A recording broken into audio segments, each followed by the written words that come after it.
On is yours truly. Sonny B speaks on the radio. No, Sonny B speaks on the ones and twos. I've been practicing that intro and I did it and now it's kinda whack for real. What's going on, good people? How are you? My name is Hassan.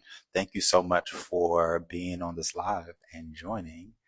Um, it is about 2 minutes before we start. Um, and unfortunately, I can't play music because Instagram is going to ban me forever. But I can go ahead and get this thing started. So, um, hey, if you can, go ahead and get some water, relax, sit tight. It's a Friday. It's 3 o'clock. Where y'all at? What's going on? We got Biggs Almighty in the building. Thank you so much. All right. So sit back, relax, get some coffee, get some tea, drink some water. And today we're just going to be talking about me inviting you on this trip with me to Morocco. All right. I'm going to be going to Morocco March 10th through the 17th. And so I just want to invite you on the trip, share with you a little bit more about how I got here, what I'm hoping for this trip to be, what I'm hoping for this trip not to be, what you should leave this trip with. And so I'm just kind of going to go through my spiel. We're going to go ahead and get started in about 60 seconds. What's going on, good people? Thank you. I thank you for tuning in. All right. And we're about to go ahead and start live. We got DJ P Smooth in the building. Listen, if you have not already, please go ahead and follow DJ P Smooth. Um, that is the greatest DJ in the DMV. Shout out to Culture FM for featuring my guy, DJ P Smooth. All right. So, really quick, what's going on, good people? Once again, my name is Hassan Bangor. I'm originally from the DMV area. I'm a product of a Ghanaian mother and a Sierra Leonean father. I am calling and speaking to you live in Accra, Ghana. This is currently my new home. So it's going to be home. And so I'm going to be traveling to Morocco from Accra, Ghana, because this is where I'm going to be. All right. I've been here today. Actually makes 2 weeks since I've landed in Ghana, and it has been a very interesting 2 weeks to say the least. But I've born and raised in the DMV area. I then lived in New York and came back to the DMV when COVID happened, like many of us. And then I traveled to Richmond, Virginia, and I came back to the DMV. And now finally, I am in a place that feels the most like home for me and my family. And I'm really grateful to be here. Um, yeah, man, we July 17th left to Ghana and we landed on the 18th. And it's been about 2 weeks, and it's been a really, really interesting and refreshing and a grounding 2 weeks. So I also want to invite everybody to come to Africa. So I'm trying to like do a lot more explorations in Africa all around. Starting Morocco. This is more of a spiritual retreat. And I'm just kind of jump right into it because I want to make sure that it's a Friday and y'all about to be outside and I'm about to be outside too. So I want to make sure I respect your time in this. So thank y'all for joining me.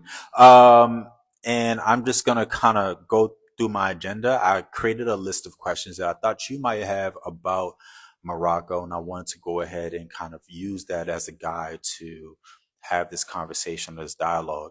Please also respond in the chat as much as possible. I'm going to be referring to that if you have any other questions or if things come up.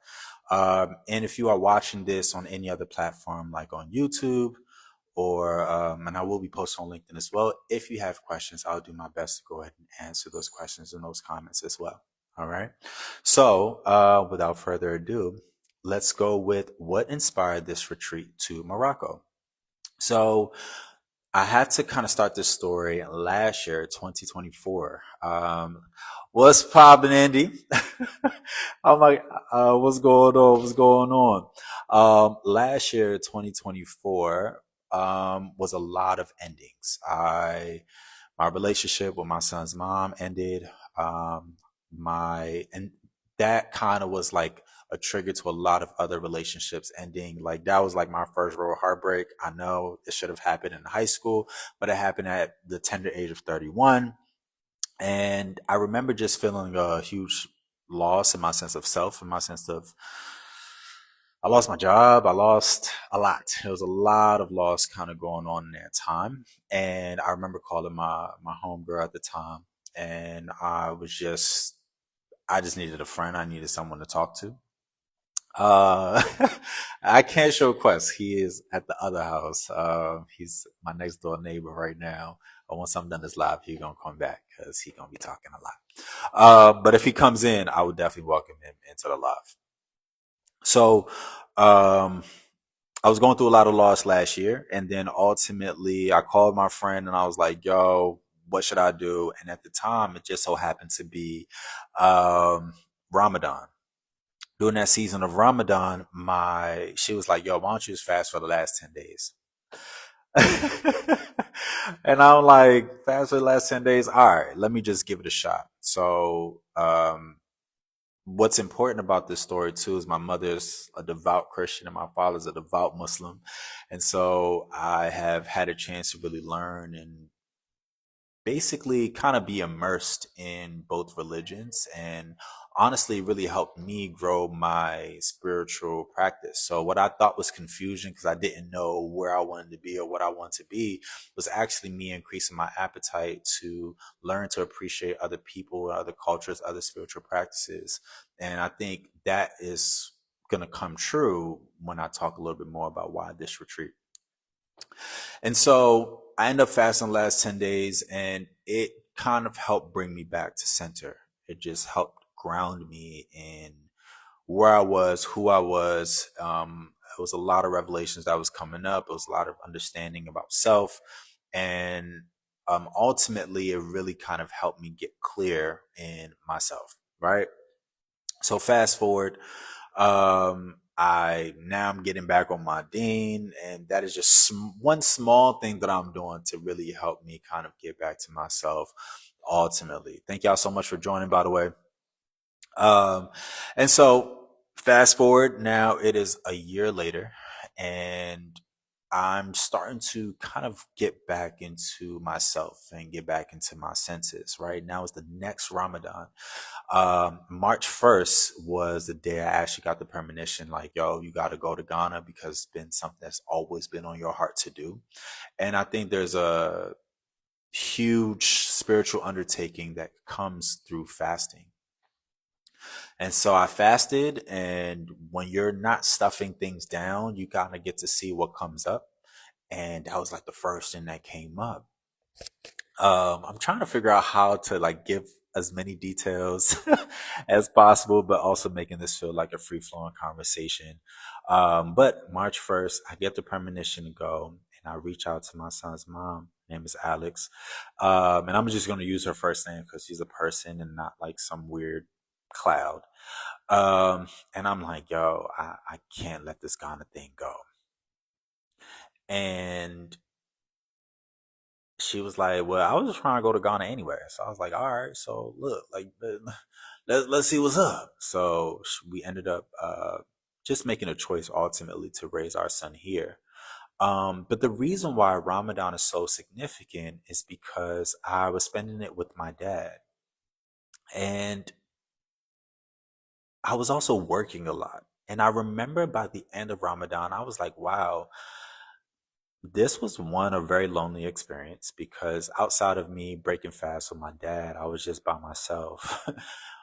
And two, I was like, I haven't actually had a chance to really like reflect and ground myself with God. So I remember like after Ramadan, I was feeling like, dang, like, I mean, I fasted, like I ain't eat, but I didn't really like feed myself with the word. I didn't really feed myself with myself. I didn't really just take the time to not be so consumed with work and things that kind of took me away from my spiritual practice.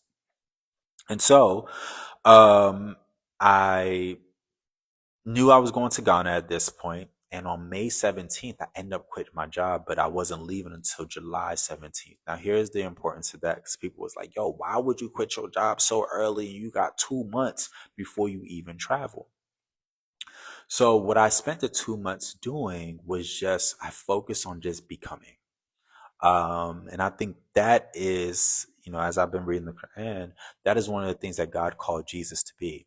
And I'm using Jesus as a reference to both speak to my Christian brothers, my Muslim brothers and sisters, and everyone who can kind of understand what spirituality is, because we can't lie, like Jesus was anointed, right?